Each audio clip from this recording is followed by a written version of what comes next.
menit yang itu.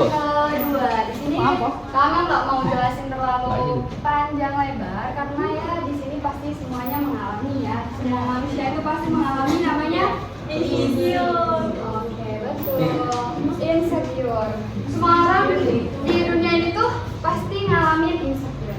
Halo. Pernah nggak sih kalian malam-malam atau pulang sekolah scroll HP, scroll IG, lihat pencapaian orang lain yang diposting, bukannya termotivasi, malah insecure. Pernah nggak sih? Pernah. Gimana rasanya teman-teman? Nggak enak ya? Iya, pasti rasanya tuh nggak enak. Kadang ada temen yang ngeposting, wah dia jalan-jalan terus ya, aku kok di sini nggak pernah jalan-jalan, nggak pernah libur, tugasnya banyak kayak gitu. Jadi kita ngerasa kayak di di media sosial kita tuh kurang menyala gitu loh. Jadi kayak rasa insecure. Terus ada lagi yang sama-sama masih sekolah, prestasinya udah banyak banget. Hampir tiap bulan posting ikut lomba, juara 1, di mana-mana juara terus kayak gitu kan. Terus yang paling penting poin ketiga ini itu insecure dalam berinteraksi. Pernah nggak kalian mikir kayak kalau misalkan mau berteman itu kalian kayak insecure duluan? Iya sih, pernah kan pasti kayak mikir aku bakal diterima nggak ya kalau aku misalkan mau ngobrol sama mbak-mbak itu kayak gitu. Kelihatannya kok mbak-mbaknya kok cantik, iya apalagi kok mbak-mbaknya cantik, glowing, ya Allah kayak gitu kan pasti rasanya next. Nah, terus secara umumnya apa sih insecure itu? Kadang kita sering bilang, ya aku insecure, tapi kita sendiri nggak tahu insecure itu apa. Nah, secara umumnya insecure itu perasaan yang bikin kita nggak cukup baik, nggak percaya diri, disertai juga dengan rasa cemas terhadap kemampuan diri untuk mencapai suatu tujuan.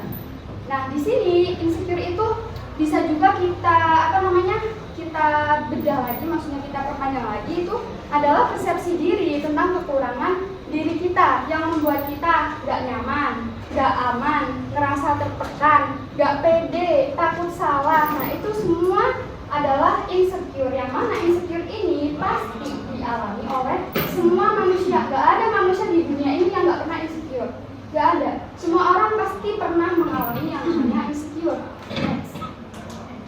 Terus kenapa kok bisa ada rasa insecure saat kita mau berinteraksi atau kita sedang interaksi dengan orang? Yang pertama, biasanya kita takut duluan. Kita kayak belum apa-apa, belum mulai kita udah takut kayak takut nanti misalkan ditolak, takut nanti mereka ngomong yang nggak baik, mereka nerimanya nggak baik kayak gitu. Itu nggak boleh ya teman-teman. Nah terus yang kedua, merasa nggak baik dari yang lain. Itu juga kita boleh, maksudnya kita boleh rendah hati kayak gitu ya, tapi kita jangan rendah diri, maksudnya kita jangan merasa kalau semua orang baik, aku doang yang enggak, itu nggak boleh. Nanti kita jadi insecure saat interaksi sama orang. Nah, kenapa hal-hal itu tadi muncul? Kenapa kok bisa ada rasa takut? Kenapa ada rasa nggak baik? Itu yang pertama, karena faktor keluarga. Biasanya anak-anak yang misalkan keluarganya itu dari zaman dia kecil, itu selalu orang tuanya kasih kata-kata yang bikin dia insecure. Kayak misalkan kalau kita tanya misalnya ke mama kita atau ke ibu kita ya, nak pakai baju ini bagus nggak sih kayak gitu. Terus mama kita bilang nggak bagus, kalau mbak itu yang pakai baru bagus. Nah itu biasanya itu memicu insecure kita bahkan sampai kita dewasa. Terus yang kedua, standar orang lain, apalagi standar TikTok. Nah, ini tuh penting banget ya teman-teman. Kenapa? Karena misalkan kita insecure gara-gara standar TikTok, apalagi cuma karena komentar orang, itu kita bisa rusak mentalnya karena ngikutin standar TikTok, apalagi standar orang lain. Karena standar tiap orang itu beda-beda. Kadang kalau kamu misalkan standar pinter menurut kamu itu yang kayak gimana? Yang peringkat 1 atau yang aktif di kelas atau gimana? Yang juara 1? Yang juara 1. Nah, tapi kadang ada orang lain yang standar pinternya tuh bukan dari peringkat, kayak walaupun dia peringkat 1, dia belum tentu pintar. Kadang ada orang yang bilang kayak gitu, ada orang yang berpikiran kayak gitu. Terus yang ketiga, membandingkan diri dengan orang lain. Kayak misalkan orang lain beli ini, kita nggak bisa beli, kita jadi insecure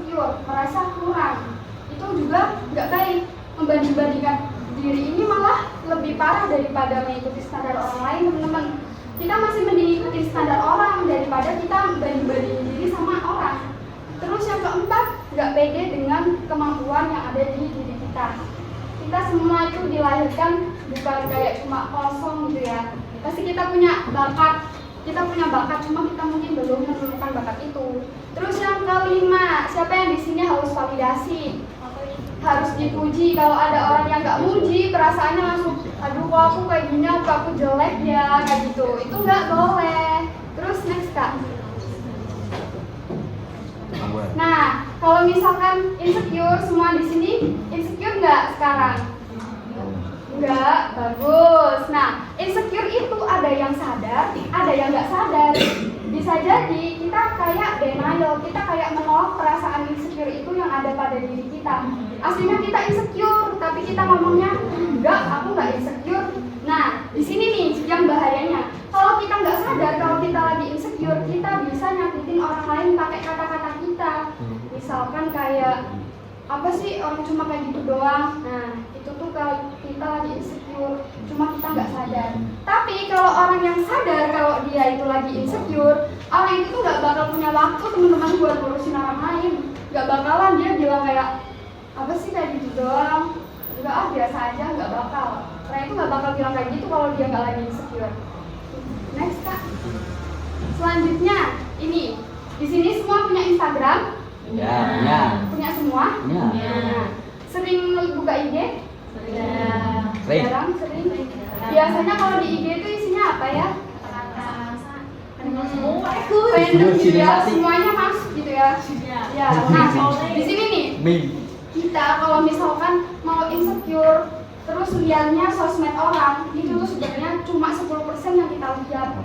Nah, terus ada nih, kalau misalkan ada yang nanya, lo 10%-nya aja bagus kayak gitu, apalagi 100%-nya Kak? Bukan kayak gitu teman-teman. Kalau misalkan kita lihat orang, 10%-nya itu bagus banget di Instagram, yang di post itu jalan-jalannya, yang di post itu prestasinya, segala macem. Tapi bisa jadi, yang nggak dia posting itu 90%-nya yang kita miliki. Paham nggak maksudnya? Kayak kita bisa aja ngelakuin hal itu, kita bisa aja ngepost semua kebaikan kita, bisa kan pasti, tapi kita lebih milih nggak ngepost karena kita insecure mungkin kayak gitu. Nah jadi jangan sampai kita melihat orang itu cuma dari Instagramnya. Kalau dulu kan jangan lihat orang dari covernya, kalau sekarang jangan lihat orang dari sosmednya gitu ya. Terus next Kak. Nah, bagaimana caranya kita mengatasi insecure itu? Bagaimana? Yang pertama, cari tahu apa yang bikin kalian insecure. Pernah nggak sih kalian nanya ke diri sendiri, aku insecure kenapa ya? Kayak gitu. Pernah nggak? Apa? Ngerasa apa? Ngerasa nggak cantik. Oh, berarti kalian belum sampai ke tahap yang terakhir. Nanti Kak Amel jelasin dulu. Terus yang kedua, ingat kapan kamu jadi diri sendiri. Ingat nggak terakhir kalian jadi diri sendiri yang kalian nggak ikutin standar orang lain, kalian nggak insecure, itu kapan sih? Nah, seneng nggak rasanya nggak insecure? Seneng kan? Ya makanya itu. Terus fokus apa yang bisa kamu lakuin sekarang. Kalau misalkan kalian sekarang lagi jadi DNA, berarti kalian kejar tujuan kalian dari awal kalian masuk MA, kalian tujuannya apa? Iya, kalian tujuannya belajar kan? Kejar hal itu. Jangan lihat apa pendapat orang lain yang tujuannya jelas beda sama kalian. Terus yang ketiga, buat goals. Goals itu maksudnya tujuan, harus punya target. Kita hidup kalau nggak ada targetnya udah ngalir sana, ngalir sini, nggak jelas.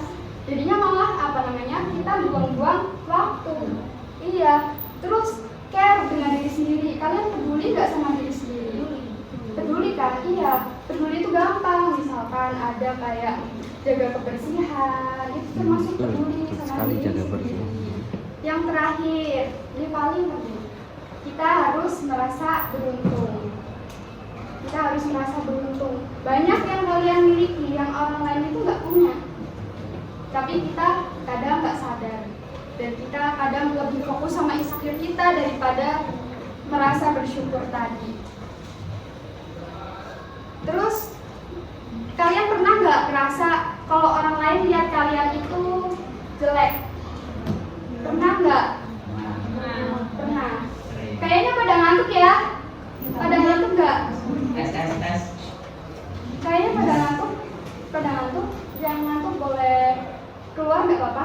Karena nggak masalah. Maksudnya yang di sini biar yang benar-benar mau dengerin sharing aja gitu loh, daripada kayak gini kan mengganggu pemandangan yang lain kayak gitu.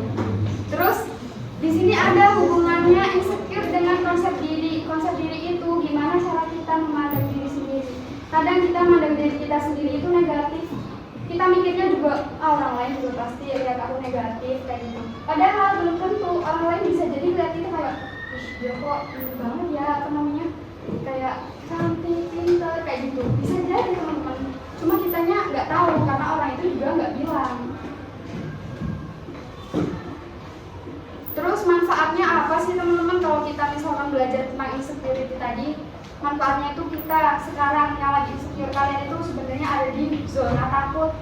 Nah, kalau kalian udah mulai sadar insecure kalian itu di mana, kalian masuk ke tahap kedua, itu zona belajar. Kalian jadi belajar gimana caranya mengurangi insecure tadi, gimana caranya mengembangkan diri, upgrade diri, ikut kegiatan-kegiatan yang bermanfaat. Di sini banyak nggak sih ekskulnya?